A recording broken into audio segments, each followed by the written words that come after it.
남편 월급이 300, 400? 공무원 일에 무슨 자부심이 있어? 화려한 명품과 외제차, 강남 아파트 자랑으로 가득한 15년 만의 동창회.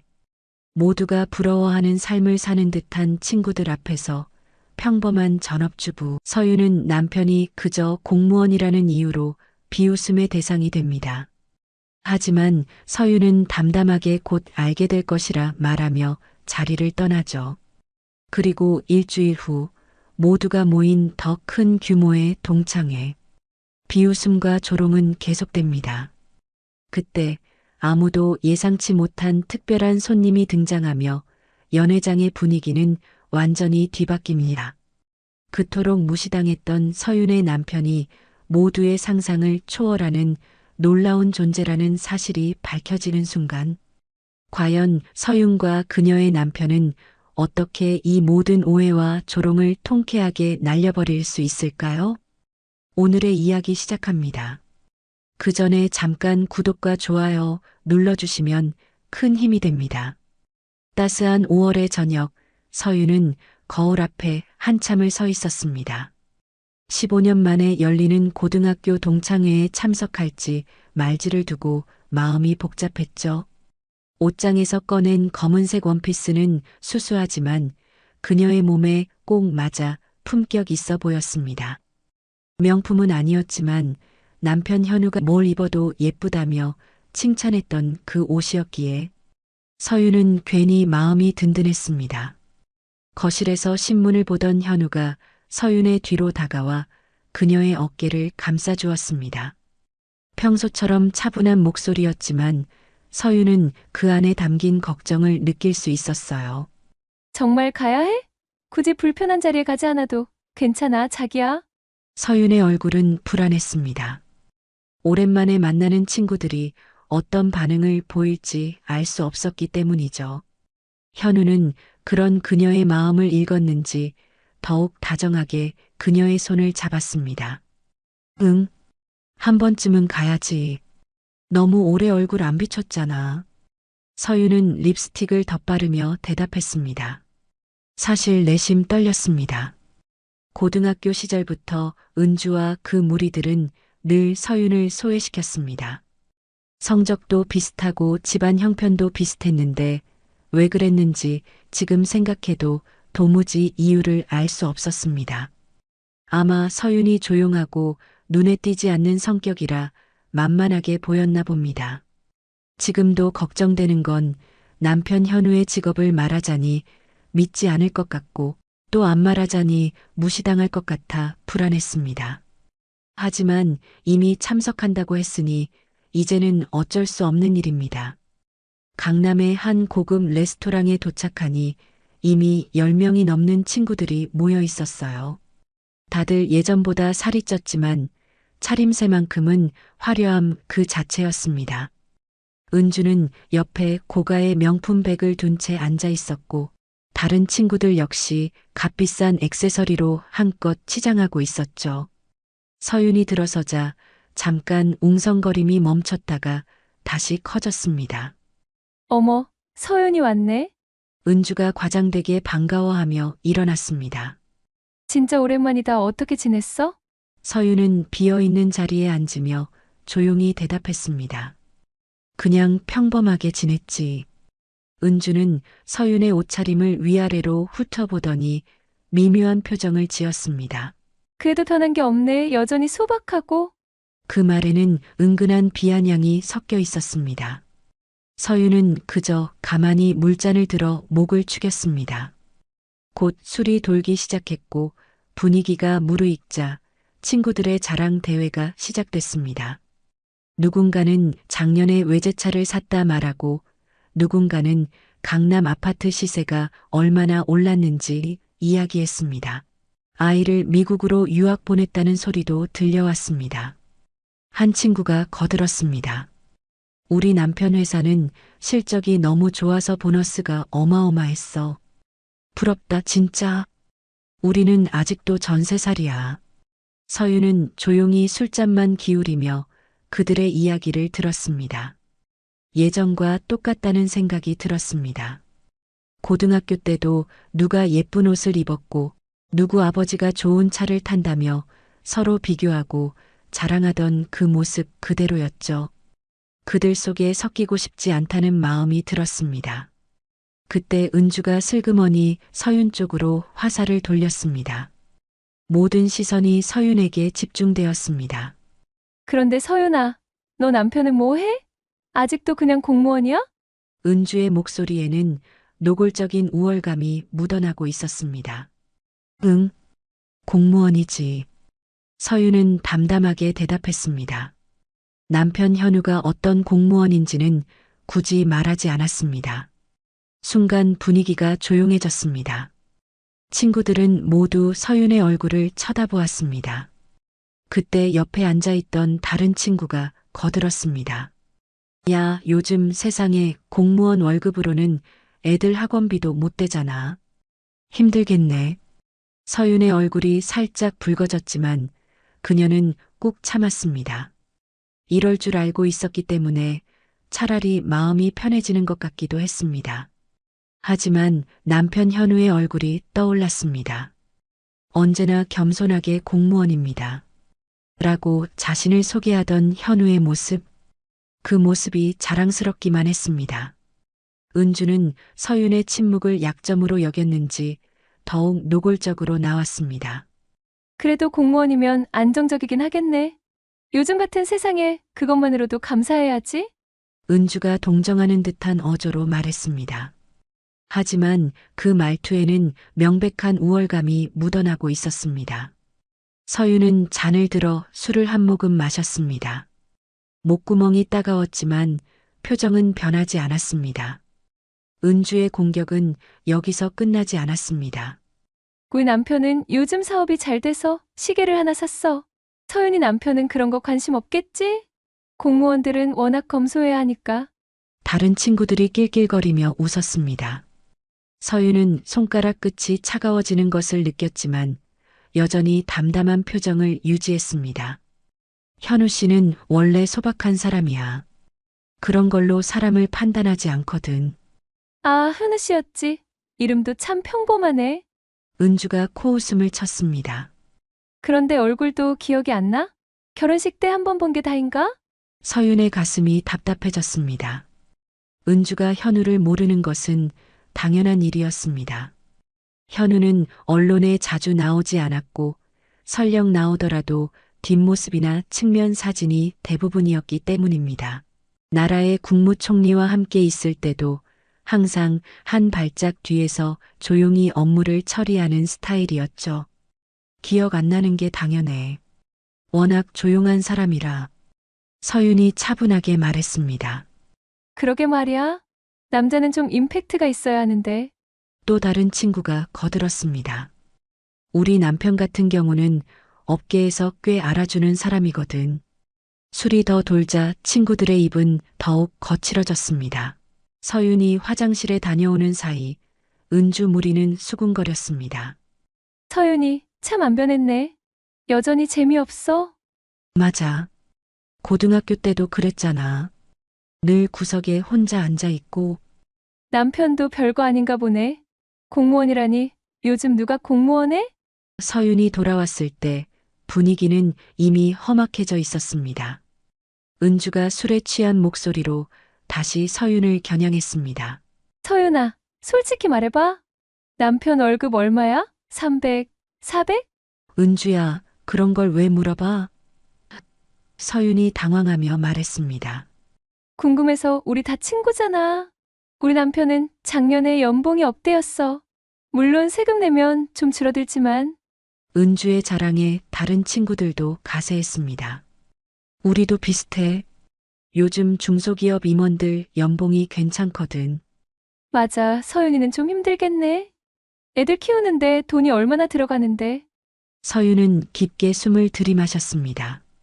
남편 현우의 실제 연봉을 안다면 이들이 얼마나 놀랄지 상상이 됐지만 굳이 말할 필요는 없다고 생각했습니다. 현우는 늘 돈이 전부가 아니다라고 말했거든요. 우리는 충분해. 많이 벌 필요 없어. 서윤의 차분한 대답에 은주가 비웃었습니다. 충분하다니 참 소박하다. 그래도 현실은 현실이잖아. 자리는 점점 불편해졌고 서윤은 일찍 자리를 뜨고 싶어졌습니다. 하지만 은주의 공격은 아직 끝나지 않았습니다.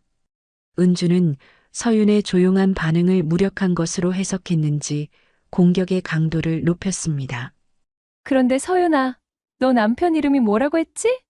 현우, 성은 뭐야? 김현우야. 김현우?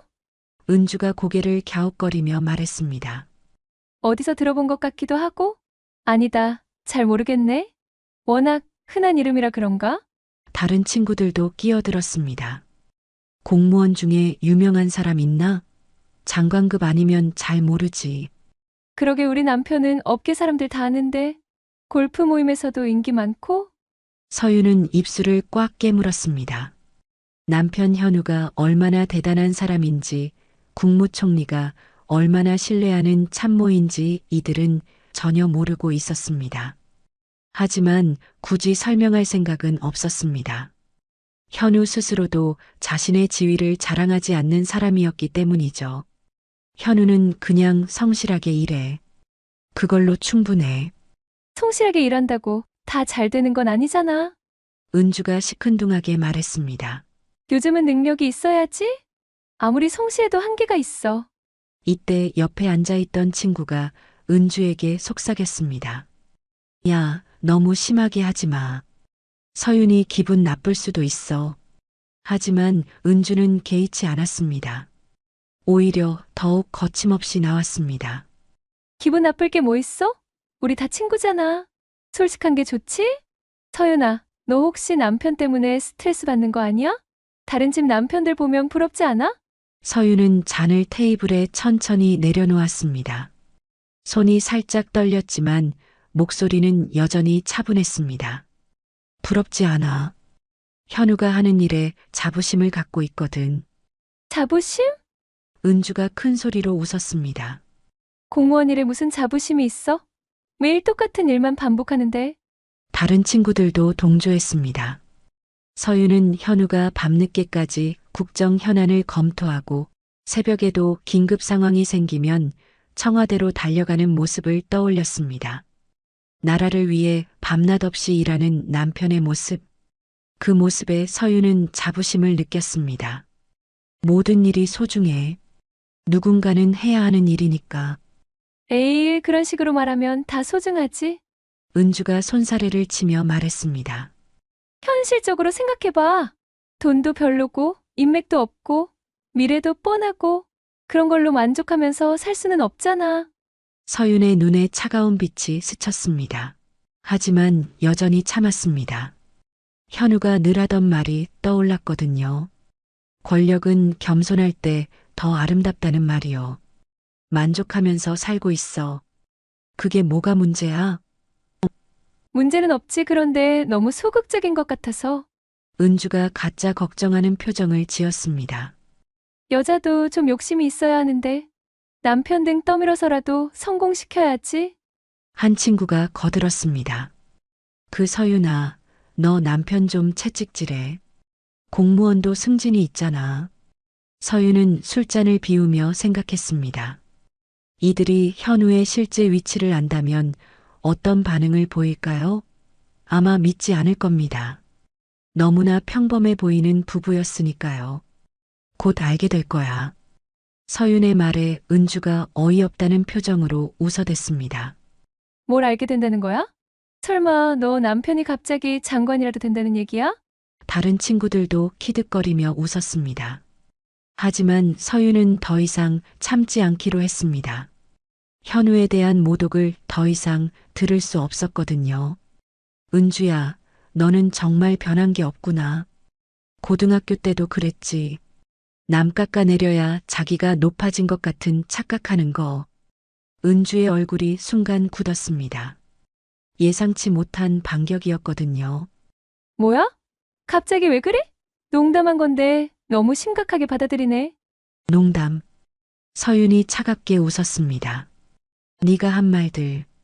내 남편을 무시하고 조롱하는 게 농담이야? 테이블 분위기가 순식간에 어색해졌습니다. 다른 친구들은 서로 눈치만 보며 어쩔 줄 몰라 했습니다. 아니, 서윤아. 은주가 그런 뜻으로 한 말은 아닐 거야. 한 친구가 중재하려 했지만 은주는 술에 취했는지 더욱 거세게 나왔습니다. 내가 뭘 잘못했다는 거야? 사실대로 말한 건데. 공무원이면 공무원이고 별로 유명하지 않으면 유명하지 않은 거잖아. 너는 내 남편에 대해 뭘 알아?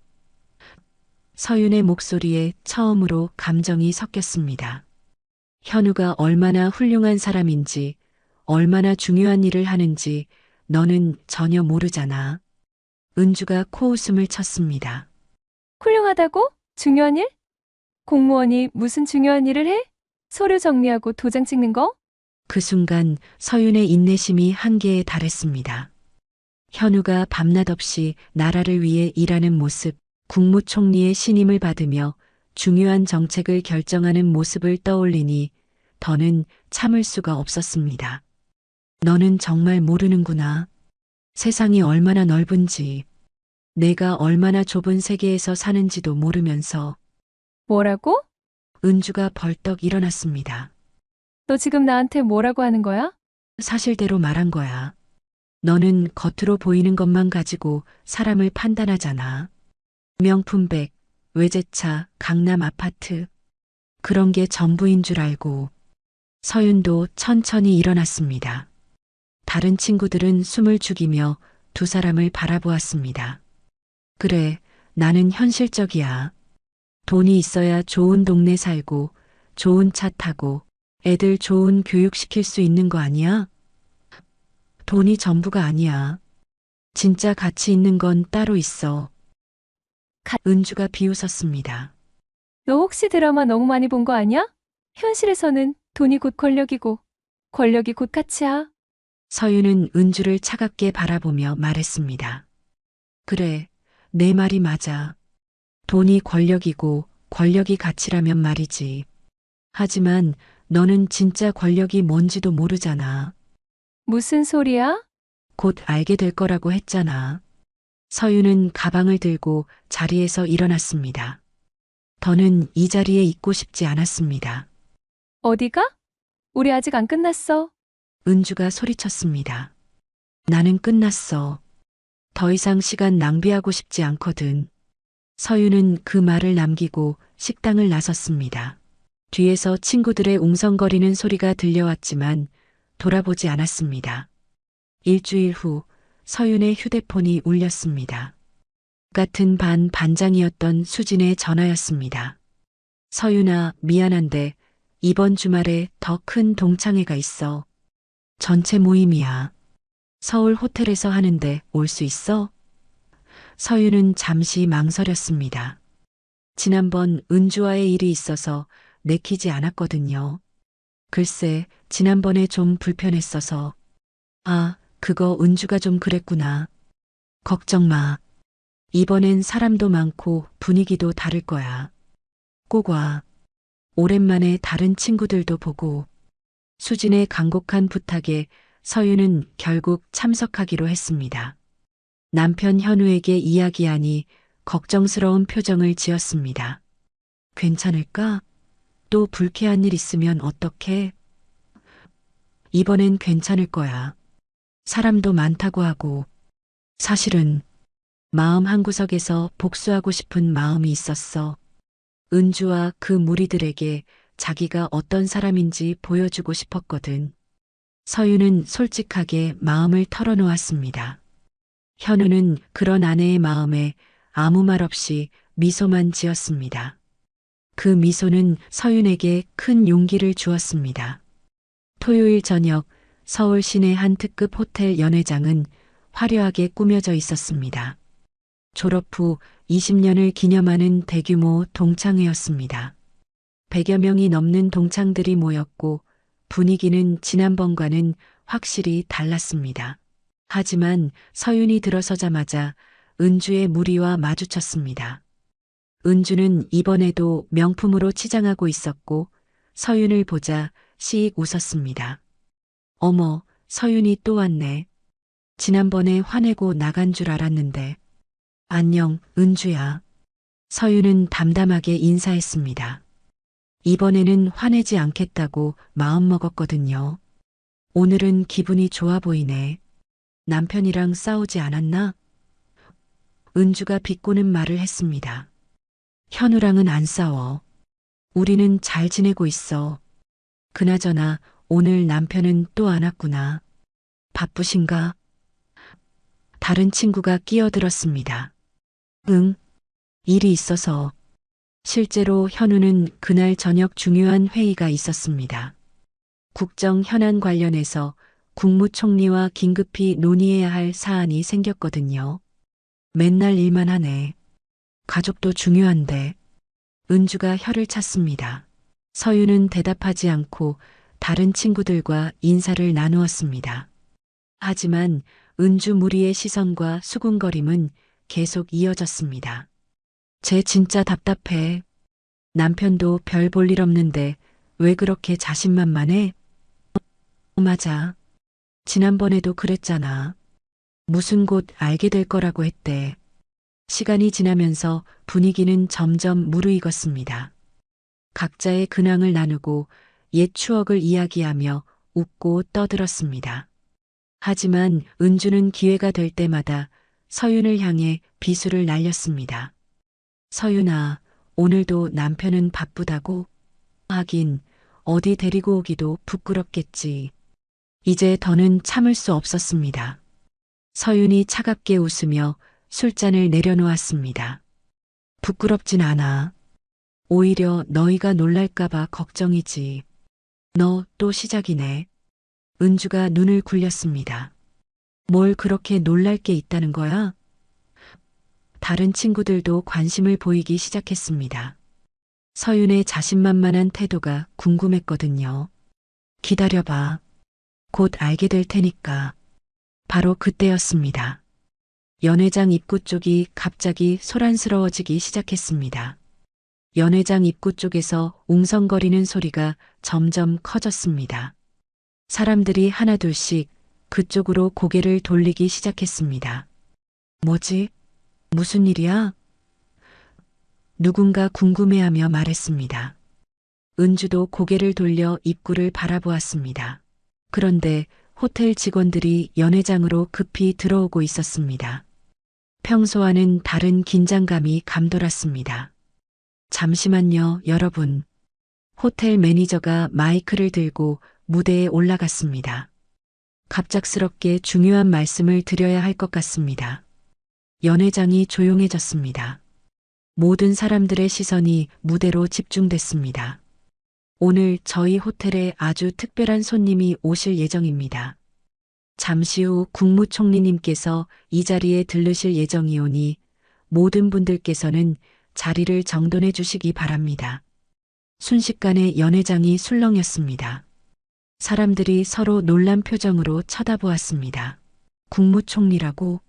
진짜? 왜 갑자기 여기에? 우리 동창회에 국무총리가 온다고?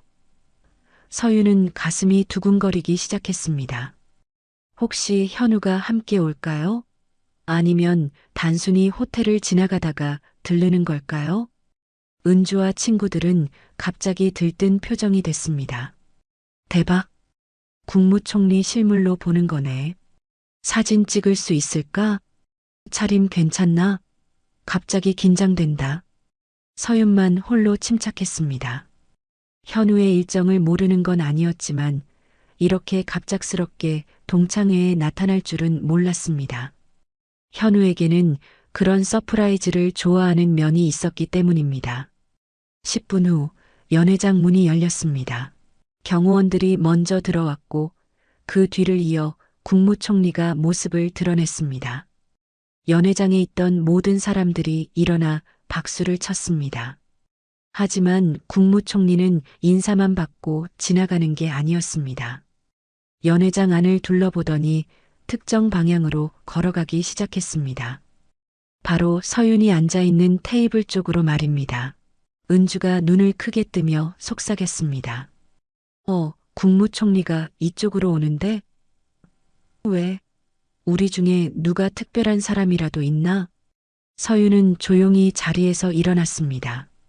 다른 사람들도 덩달아 일어났지만 국무총리의 시선은 오직 한 사람에게만 향해 있었습니다.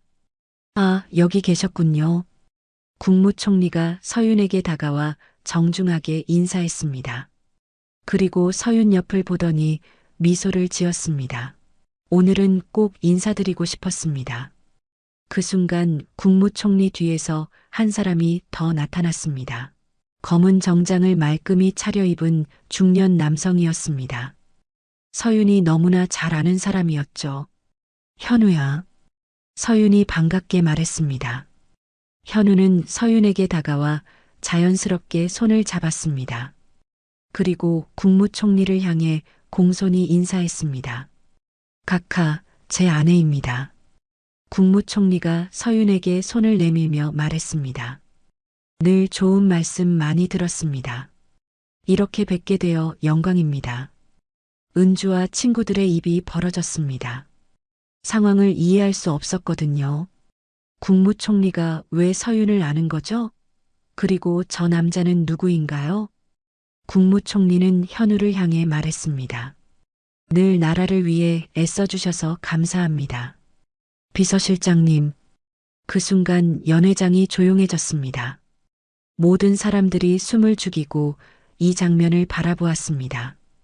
비서실장님이라는 국무총리의 말이 연회장에 울려 퍼지자 은주의 얼굴이 하얗게 변했습니다.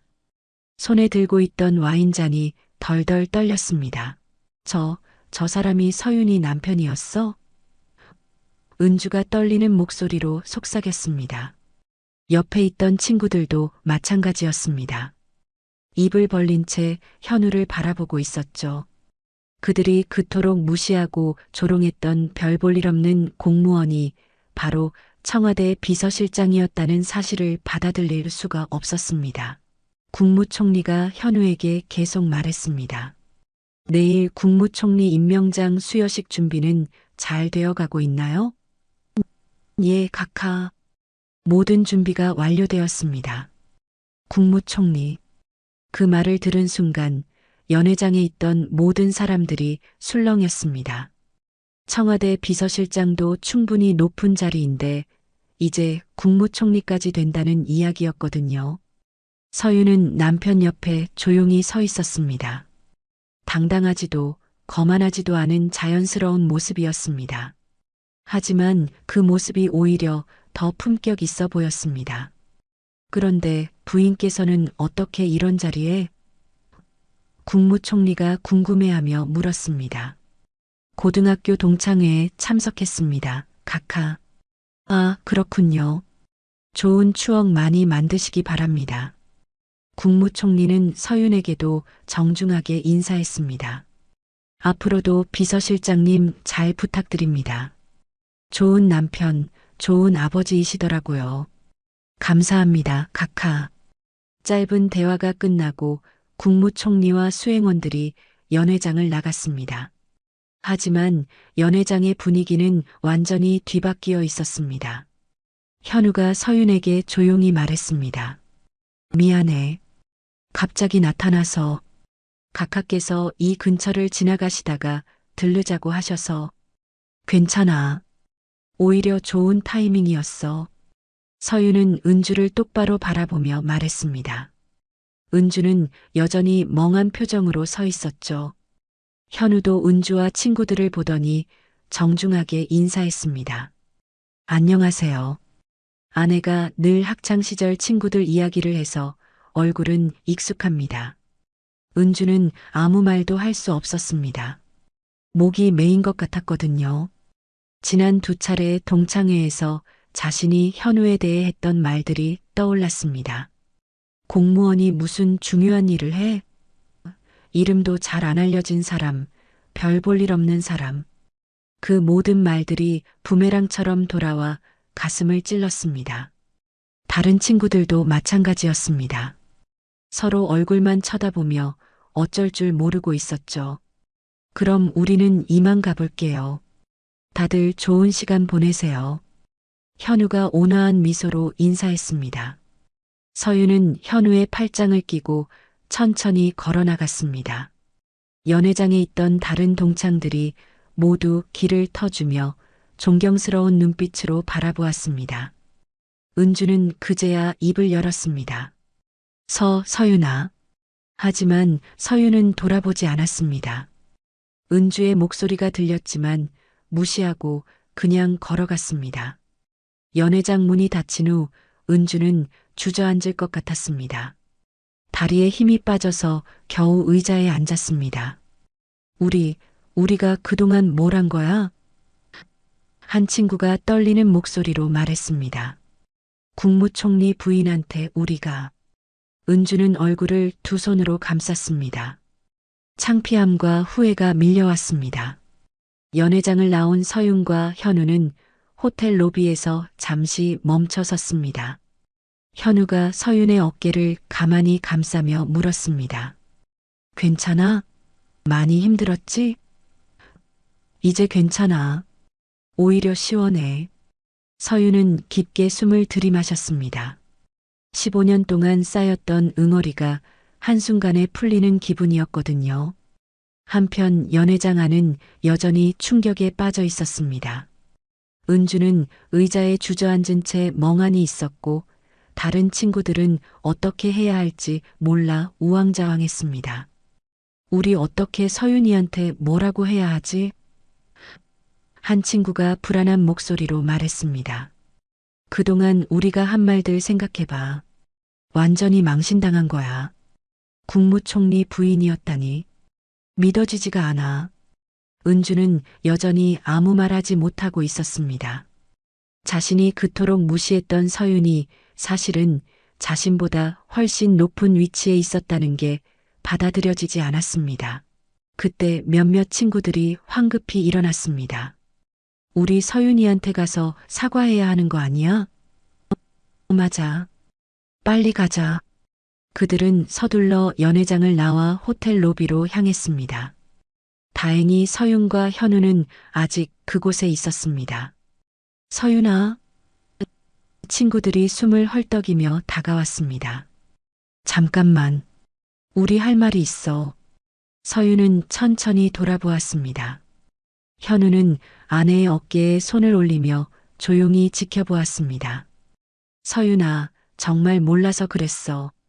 우리 진짜 그런 뜻 아니었어. 친구 중 한 명이 다급하게 말했습니다. 맞아. 우리가 너무 경솔했어. 미안해. 하지만 서윤의 표정은 차갑기만 했습니다. 몰라서? 서윤이 천천히 말했습니다. 너희가 한 말들 나는 다 기억해. 공무원이 무슨 중요한 일을 해? 이름도 잘 안 알려진 사람, 별 볼 일 없는 사람. 이런 말들 말이야. 친구들은 아무 말도 할 수 없었습니다. 자신들이 했던 말이 그대로 돌아오니까요. 특히 은주야. 서윤이 은주를 똑바로 바라보며 말했습니다. 너는 정말 변한 게 없구나. 고등학교 때부터 지금까지 남 무시하는 건 여전하네. 은주가 뒤늦게 달려와 말했습니다. 서윤아, 미안해. 내가 정말 잘못했어. 용서해줘. 하지만 서윤은 단호하게 고개를 저었습니다. 용서? 그런 거 필요 없어. 너희가 보여준 게 너희 진짜 모습이야. 나는 그걸 잊지 않을 거야. 현우가 서윤의 어깨를 가만히 토닥이며 말했습니다. 자기야, 이제 가자. 더 이상 시간 낭비하지 말고. 서윤은 고개를 끄덕였습니다. 그리고 친구들을 한 번 더 바라보며 마지막 말을 했습니다. 앞으로는 내 앞에 나타나지 마. 너희와는 더 이상 친구가 아니야. 그 말을 남기고 서윤은 현우와 함께 호텔을 나섰습니다. 뒤에 남은 친구들은 입술을 깨물며 서 있을 뿐이었습니다. 호텔 밖으로 나온 서윤은 처음으로 후련한 표정을 지었습니다. 시원하다. 힘들었지? 이제 다 끝났어. 현우가 아내의 손을 꽉 잡으며 말했습니다. 응, 이제 정말 끝이야. 서윤은 밤하늘을 올려다보며 깊게 숨을 내쉬었습니다. 15년 동안 가슴에 맺혔던 응어리가 완전히 사라진 기분이었습니다. 이 이야기는 진짜 품격은 겉으로 드러나는 물질이 아닌 사람을 향한 존중에서 비롯된다는 것을 보여주었습니다. 또한 묵묵히 곁에서 아내를 지켜주는 남편을 지켜주는 사랑이 어떤 위로와 힘이 되는지 말해주는 감동적인 이야기였습니다. 오늘도 귀한 시간 내어 끝까지 시청해주신 구독자 여러분 진심으로 감사드립니다. 오늘의 이야기가 마음을 울렸다면 구독과 좋아요, 댓글 부탁드립니다. 아버지는 평범한 회사원이셨으니까 가진 것도 별로 없으시잖아요. 요즘 세상에 누가 부모님을 모시고 살아요? 이 집 팔면 최소 3억은 나올 거예요. 저희가 2억만 빌려 쓰고 아버지가 돌아가시면 어차피 이 집은 저희 거잖아요. 제 아들 민준이가 제게 했던 말입니다. 평생을 바친 헌신은 자식의 미래를 위한 계산기 앞에서 그렇게 무너져 내리더군요. 30년의 세월이 담긴 이 집을 내주고 저는 월세방으로 밀려나야 할 쓸모없는 짐짝이었습니다. 모든 것을 잃었다고 생각했습니다. 하지만 그 아이들은 몰랐을 겁니다. 제가 평범하게 늙어가는 아버지가 아니라는 사실을 말입니다. 그날 밤 저는 수십 년간 잠들어 있던 제 진짜 모습을 꺼내 들었습니다. 낡은 서재 깊숙한 곳, 그 아이들이 존재조차 몰랐던 금고 안에는 제 또 다른 인생이 있었습니다. 총 자산 112억 원. 그렇습니다. 저는 한때 시대를 움직였던 사업가였습니다. 제 아들 내외는 고작 몇 억의 전세금을 원했지만 저는 그 아이들에게 진짜 세상이 무엇인지 보여주기로 결심했습니다. 이제 저는 더 이상 과거의 힘없는 노인이 아닙니다. 저를 내쫓으려 했던 그들의 탐욕은 이제 감당 못할 진실과 마주하게 될 겁니다. 제 아들은 자신의 행동이 어떤 결과를 불러올지 과연 짐작이나 하고 있을까요? 이제부터 제 인생을 건 마지막 사업을 시작하려 합니다. 오늘의 이야기 시작합니다. 그 전에 잠깐 구독과 좋아요 눌러주시면 큰 힘이 됩니다. 제가 이른 평생을 살아오면서 가장 추웠던 날을 꼽으라면 저는 주저없이 아들 내외가 다녀갔던 그날 오후라고 말해야겠습니다. 핏줄이란 무엇이고 부모의 사랑이란 또 무엇인지 제 모든 생이 부정당하는 기분이었습니다. 그날은 유난히 햇살이 좋았습니다. 저는 오랜만에 찾아온 아들 민준과 며느리 서윤을 위해 볕이 가장 잘 드는 창가 자리에 찻상을 내었죠. 아내와 함께 여행지에서 사온 낡은 찻잔에 향긋한 국화차를 따랐습니다. 곧 태어날 손주에 대한 기대감으로 거실에는 모처럼 따뜻한 웃음소리가 오갔습니다. 서윤이는 아이의 베넷 저고리를 이야기했고 민준이는 아이 방을 어떻게 꾸밀지 신이 나서 떠들었죠. 저는 그저 그 모습을 보는 것만으로도 행복했습니다. 제 무릎 위에서 재롱을 부리던 어린 민준의 모습 위로 곧 태어날 손주의 얼굴이 겹쳐 보였습니다. 하지만 그 행복은 예고 없이 찾아온 돌풍처럼 한순간에 부서져 내렸습니다. 아버지, 드릴 말씀이 있어요. 진지한 표정으로 운을 뗀 아들의 목소리에는 조금 전까지의 들뜬 기색은 온데간데 없었습니다. 무언가 심상치 않은 예감이 제 등줄기를 스쳤습니다. 아니나 다를까 며느리는 아이가 태어나면 지금 집이 너무 좁을 뿐더러 민준의 회사와도 거리가 멀어 출퇴근이 힘들다는 현실적인 어려움을 토로하기 시작했습니다. 아이의 건강을 위해서라도 공기 좋은 곳으로 가고 싶다는 말도 덧붙였죠. 저는 그저 고개를 끄덕이며 들었습니다. 젊은 부부의 고충을 어찌 모르겠습니까? 하지만 문제는 그것이 아니었습니다. 그래서 말인데 아버지, 이 집을 처분하시는 게 어떨까요? 자산의 효율적인 재분배 차원에서 말입니다. 순간 제 귀를 의심했습니다. 찻잔을 들고 있던 손이 미세하게 떨려왔습니다. 이 집은 단순한 벽돌 건물이 아닙니다. 아내와 함께 민준이를 낳고 그 아이가 첫 걸음마를 떼고 처음으로 아빠라고 불렀던 저희 부부의 역사 그 자체였습니다. 거실 기둥에는 민준이의 키를 재던 흔적이 아직도 희미하게 남아 있었습니다. 아내의 온기가 아직도 남아있는 유일한 공간이었고요. 그런 제게 이 집을 팔라니요? 떨리는 목소리로 겨우 물었습니다. 그럼 저는 어디로 가야 하느냐고. 아들놈의 대답에는 한치의 망설임도 없었습니다. 요즘 노인들을 위한 작은 원룸이 잘 나와요. 혼자 계시기에는 오히려 그 편이 관리하기도 쉽고 안전할 겁니다. 저희가 집값에서 2억 원만 보태받고 남는 돈으로 아버지 계실 곳을 구하면 딱 맞을 거예요. 가진 것 없으시잖아요. 아들의 그 한마디가 제 심장에 얼음 송곳처럼 박혀 빠지질 않았습니다. 평생을 평범한 회사원인 척 살아온 제 자신이 처음으로 후회스러웠습니다. 그 모든 것이 아들을 위한 것이었는데 결국 그 사랑이 저를 쓸모없는 짐으로 만들고 만 것이었습니다. 며느리는 한술 더 떴습니다. 아버님 짐도 별로 없지 않으시냐고요.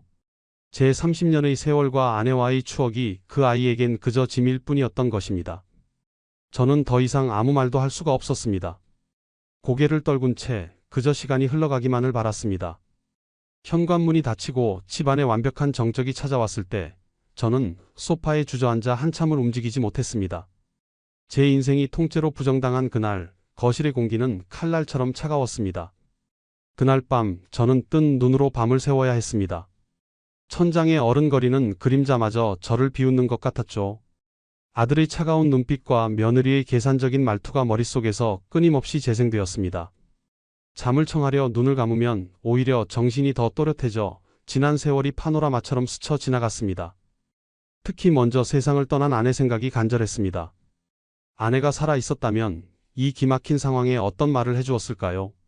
아마 제 등이라도 두드리며 그 아이들이 아직 철이 없어서 그런 게지요 하고 저를 위로해주지 않았을까요? 제가 왜 평생을 보통의 아버지로 살았겠습니까? 돈이 사람을 얼마나 쉽게 망가뜨리는지 젊은 시절 숱하게 봐왔기 때문입니다. 제 아들만큼은 돈에 휘둘리지 않고 제 힘으로 우뚝 서는 사람이 되길 바랐습니다. 그래서 제 모든 것을 숨겼던 것이죠. 그것이 아내와 저의 약속이었고 제 나름의 가장 깊은 사랑 방식이었습니다. 회사를 성공적으로 매각하고 막대한 돈을 손에 쥐었던 그날 밤 아내와 저는 밤새도록 이야기를 나눴습니다. 아내는 제 손을 잡고 말했습니다. 여보, 우리 이 돈은 없는 셈 치고 살아요. 민준이가 스스로 땀의 가치를 아는 아이로 자라게 해줍시다. 저는 아내의 그 말을 제 인생의 지표로 삼고 살아왔습니다. 민준이가 대학 등록금이 부담된다며 아르바이트를 하겠다고 했을 때도 속으로는 마음이 아팠지만 겉으로는 칭찬하며 등을 떠밀었습니다. 젊어서 하는 고생은 사서도 한다는 옛말을 믿었기 때문입니다. 새벽의 푸른 기운이 창문을 넘어올 무렵 저는 조용히 서재로 향했습니다. 낡은 책장 뒤에 숨겨진 금고는 수십 년간 그 자리를 지키고 있었습니다. 익숙한 다이얼 소리와 함께 묵직한 문을 열자 제 젊음의 증거들이 모습을 드러냈습니다. 떨리는 손으로 서류들을 하나씩 꺼내보았습니다. 주식 계좌에는 68억 원이 넘는 돈이, 강남의 건물 지분은 15억 원의 가치를 지니고 있었고 은행 예금만 해도 22억 원이었습니다. 총 112억 원. 이 숫자들을 마주하고 있으니 오늘따라 왜 이리 공허하게 느껴지는지 모르겠더군요. 이것은 그냥 종이 조각이 아니었습니다. 제 젊음과 땀, 그리고 먼저 간 아내와의 약속이 담긴 세월 그 자체였습니다. 그때 문득 낮에 만난 옆집 정숙자 할머니의 푸념이 떠올랐습니다.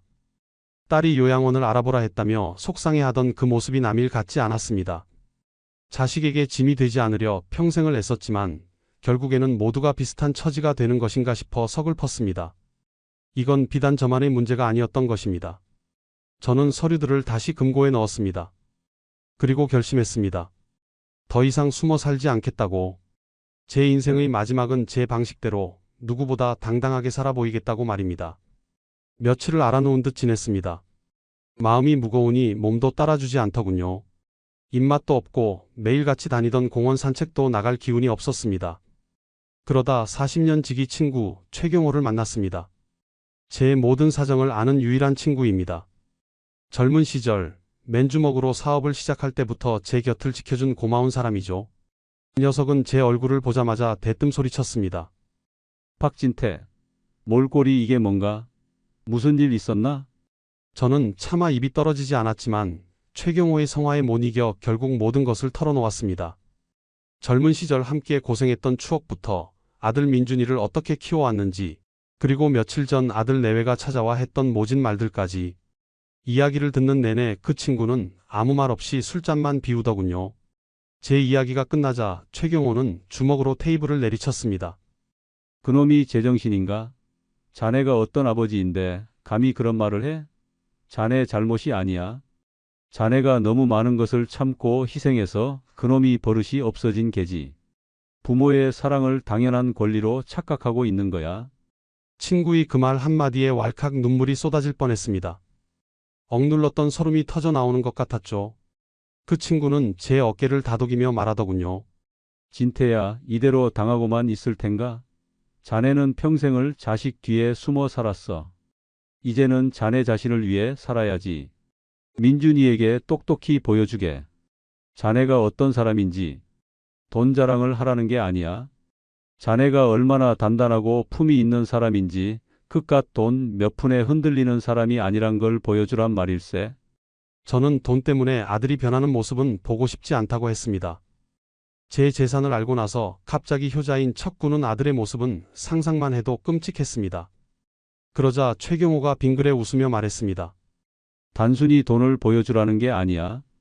자네의 가치를 보여주라는 말일세. 자네는 이 사회에 큰 빚을 진 사람이야. 이제 그 빚을 갚으며 사는 모습을 보여주게. 자네의 품격에 어울리는 삶을 시작하는 거야. 이건 복수가 아니라 전략적 재배치일세. 자네는 평생 수비만 하고 살았어. 이제 공격수로 나설 때야. 그 친구의 제안은 파격적이었습니다. 민준이의 요구대로 집을 정리하되 원룸이 아닌 강남 최고급 펜트하우스로 들어가라는 것이었죠. 처음에는 말도 안 된다고 손사래를 쳤지만 최경호의 설득은 단호했습니다. 이것은 복수가 아니라 잃어버린 제 존엄을 되찾는 과정이라고 말입니다. 그 말에 제 가슴속 깊은 곳에서 무언가 꿈틀거리는 게 느껴졌습니다. 그래요, 이대로 무너질 수는 없지요. 제 인생의 마지막 장은 제 손으로 직접 쓰겠다고 결심했습니다. 그날 저녁 저는 민준에게 전화를 걸어 말했습니다. 내 말대로 아마 이 집 정리하겠다. 수화기 너머로 아들의 안도하는 숨소리가 들려오는 듯 했습니다.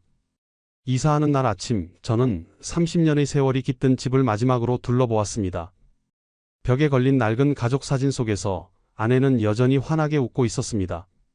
저는 사진을 조심스럽게 떼어내 품에 안았습니다. 아내의 사진 앞에서 한참을 서 있었습니다. 여보, 내가 이제라도 나를 위해 살아보려 하오. 하늘에서 지켜봐 주시오. 마음속으로 그리 다짐하며 집을 나섰습니다. 전문 이사업체 직원들은 제 평생의 기억이 담긴 물건들을 능숙하지만 무심하게 옮겼습니다. 그 모습을 보며 제 삶의 한 페이지가 완전히 넘어가는 것을 실감했습니다. 아들 민준에게서는 어디로 가느냐는 전화가 왔지만 저는 그저 제 삶에 간섭하지 말라는 말만 남기고 끊었습니다.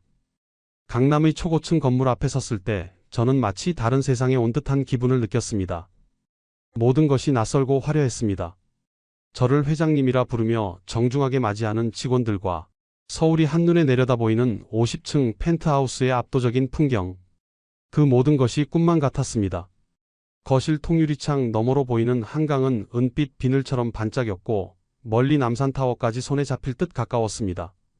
이전에 살던 집의 몇 배나 되는 공간은 고요함으로 가득 차 오히려 제 마음을 공허하게 만들기도 했습니다. 최경호가 보내준 이 비서라는 젊은 여성은 아주 유능했습니다. 저의 모든 것을 새롭게 바꾸기 시작했죠. 낡은 옷 대신 제 몸에 꼭 맞는 최고급 정장을 맞췄고 굽었던 등을 펴기 위해 개인 운동 지도사도 붙여주었습니다. 처음에는 모든 것이 어색하고 과분하게 느껴졌지만 저는 애써 익숙해지려 노력했습니다. 이것은 단순히 돈을 쓰는 행위가 아니었습니다. 지난 수십 년간 저 자신을 억누르고 살아온 것에 대한 보상이자 새로운 삶을 향한 저의 의지였으니까요. 운동을 하고 좋은 음식을 먹고 좋은 옷을 입으면서 저는 조금씩 생기를 되찾았습니다. 처음에는 낯설기만 했던 최첨단 커피 머신으로 직접 커피를 내리고 텅 빈 거실에 클래식 음악을 틀어놓고 사색에 잠기는 시간도 늘어갔습니다. 거울 앞에 선 제 모습이 날마다 달라지는 것을 느꼈습니다. 초라하고 기력 없던 노인의 모습은 사라지고 예전의 자신감 넘치던 사업가의 눈빛이 조금씩 돌아오고 있었습니다. 저녁이면 테라스에 앉아 와인을 마시며 야경을 보았습니다. 수만 개의 불빛을 내려다보고 있으면 제 인생도 저 불빛처럼 다시 한번 뜨겁게 타오를 수 있을 것만 같은 용기가 솟아났습니다. 이것은 복수가 아니었습니다. 그저 저 자신을 되찾는 과정일 뿐이었습니다. 아들 민준이가 언젠가 이 사실을 알게 되었을 때 어떤 표정을 지을지 궁금했지만 그건 더 이상 제게 중요한 문제가 아니었습니다. 저는 이제 오롯이 저의 삶을 살기로 했으니까요. 새로운 환경에 어느 정도 적응했을 때 저는 제 인생의 다음 장을 계획하기 시작했습니다. 이 막대한 부를 그저 저 혼자 누리다 가는 것은 의미가 없다고 생각했죠. 특히 저처럼 자식에게 상처받고 외롭게 살아가는 어르신들이 눈에 밝혔습니다. 이 비서의 조언에 따라 저는 제 경험을 살려 홀로 사는 어르신들을 돕는 자선재단을 설립하기로 마음먹었습니다. 이름은 희망나눔재단이라고 지었습니다. 제가 다른 이들에게 희망이 되어주고 싶다는 소박한 바람을 담아서 말입니다. 재단의 구체적인 사업 내용, 예를 들어 어르신들을 위한 무료 급식소 운영이나 고독사 방지를 위한 정기적인 방문, 상담 프로그램 등을 구상하며 밤을 새우는 날도 많았습니다. 재단 설립 소식이 알려지자 저는 순식간에 언론의 주목을 받는 인물이 되었습니다. 과거 정보기술 업계의 전설로 불렸던 제 이력까지 다시 조명되더군요. 갑작스러운 관심이 부담스럽기도 했지만 피하지 않았습니다. 이것 또한 제가 선택한 새로운 삶의 일부였으니까요. 재단 사무실에 출근하고 사업 계획을 세우고 사람들을 만나면서 저는 잊고 있던 삶의 활력을 되찾았습니다. 재단 일을 하며 저는 제 인생의 마지막 동반자가 될 사람 윤혜림 씨를 만났습니다. 혜림 씨는 자원봉사를 하러 온 분이었는데 처음 본 순간부터 기품 있고 따뜻한 사람이라는 것을 알 수 있었죠. 저희 두 사람은 비슷한 아픔을 가지고 있었습니다. 자식에게 받은 상처 말입니다. 그래서인지 저희는 금방 마음을 터놓고 서로를 위로하는 사이가 되었습니다. 혜림 씨는 제게 말했습니다. 저 또한 딸에게 비슷한 일을 겪고 나서 한동안 세상을 등지고 살았다고. 하지만 이사장님께서 좋은 일을 하시는 것을 보고 용기를 얻었다고 말입니다. 저희는 함께 재단 일을 돌보며 자연스럽게 많은 시간을 보냈습니다. 혜림 씨와 함께 있으면 제 마음의 상처가 치유되는 기분이었습니다. 저희는 함께 재단 일을 돌보고 틈틈이 미술관도 가고 음악회도 다니며 황혼의 시간을 풍요롭게 채워나갔습니다. 혜림 씨는 제게 말했습니다. 이사장님과 함께 있으면 마음이 편안해진다고. 저 역시 마찬가지였습니다.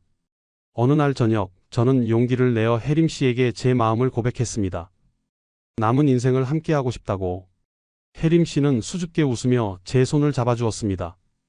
그 순간 저는 깨달았습니다. 진정한 행복은 돈으로 살 수 있는 것이 아니라는 것을요. 서로의 아픔을 보듬어주고 기쁨을 나눌 수 있는 사람이 곁에 있다는 것, 그것이 바로 행복이라는 것을 말입니다. 저는 새로운 사랑과 함께 완벽하게 새로운 삶을 찾았습니다. 하지만 마음 한편에는 여전히 아들에 대한 그림자가 드리워져 있었습니다. 그 아이는 지금 어디서 무얼 하고 있을까요? 제가 언론에 이름이 오르내리기 시작한 지 얼마 지나지 않아 아들 민준에게서 전화가 빗발치기 시작했습니다.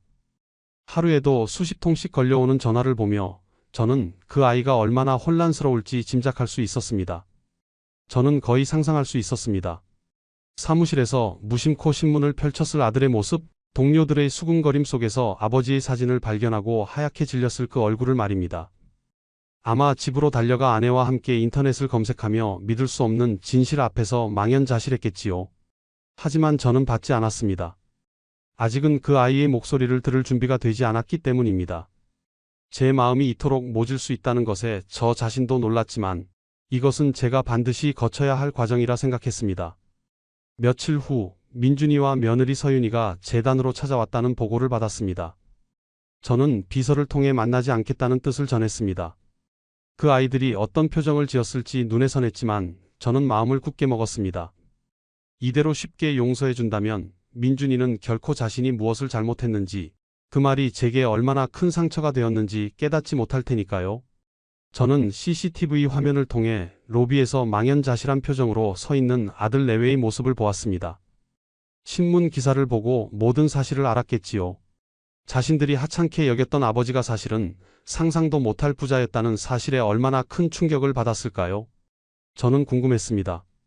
그 충격이 저에 대한 미안함과 죄책감 때문인지 아니면 눈앞의 거대한 불을 놓쳤다는 아쉬움 때문인지 말입니다. 그 아이의 진심을 알기 전까지는 만나지 않으리라 다짐했습니다.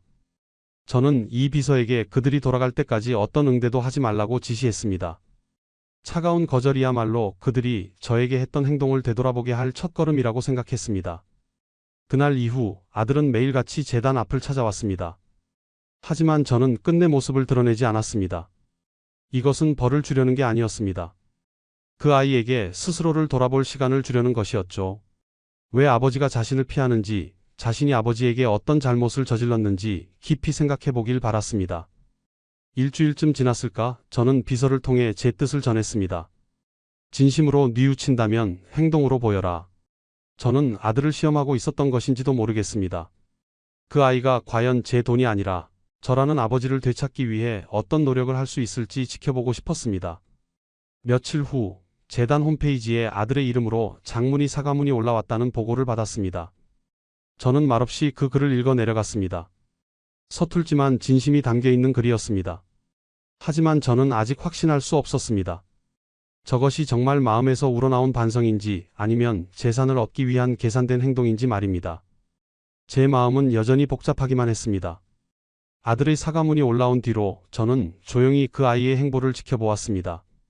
민준이는 재단의 홀몸 어르신 돕기 봉사활동에 참여하기 시작하더군요.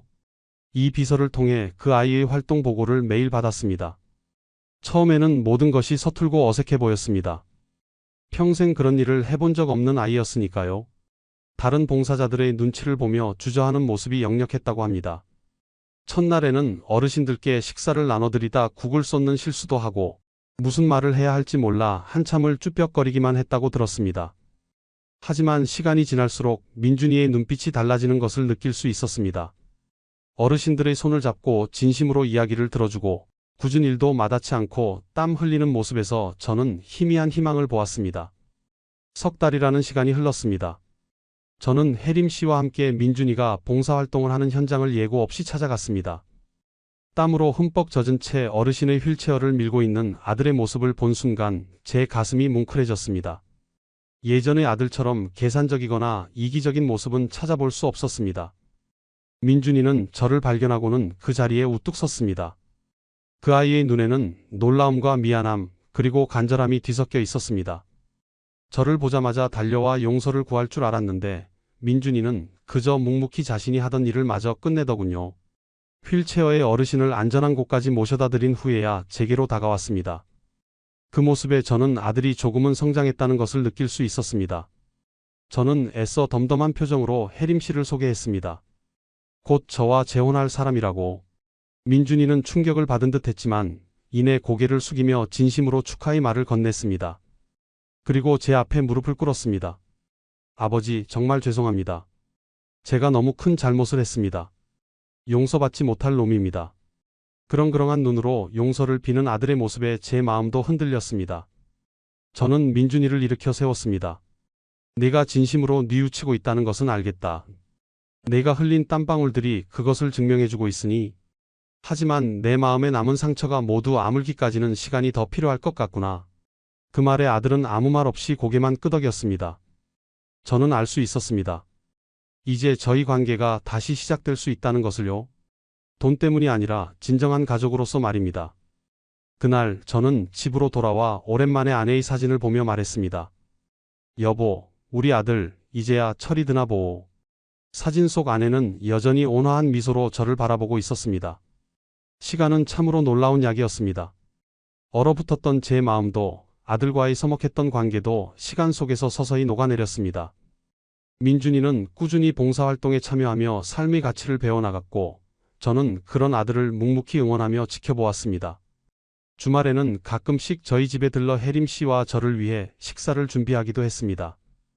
처음에는 어색하기만 하던 식사 자리가 시간이 지나면서 조금씩 예전의 온기를 되찾아갔습니다.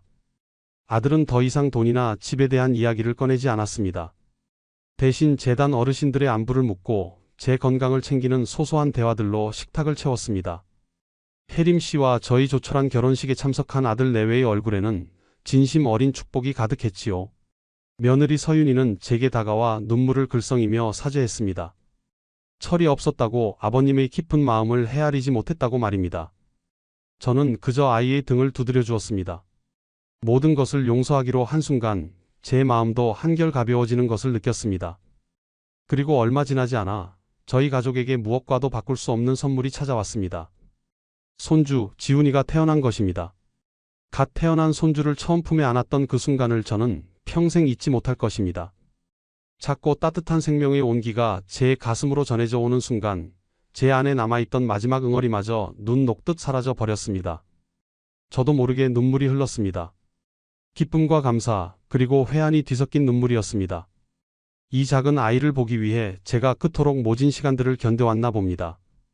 아들 민준이는 제 옆에서 함께 눈물을 흘리며 좋은 아들이자 좋은 아버지가 되겠다고 몇 번이고 다짐했습니다. 1년 후 재단에서 주최한 가을맞이 행사장에서 저는 무릎에 지훈이를 안치고 있었습니다. 곁에는 아내 혜림 씨와 아들 민준, 며느리 서윤이가 함께 웃고 있었습니다. 모든 것이 제자리를 찾은 듯한 평화로운 풍경이었습니다.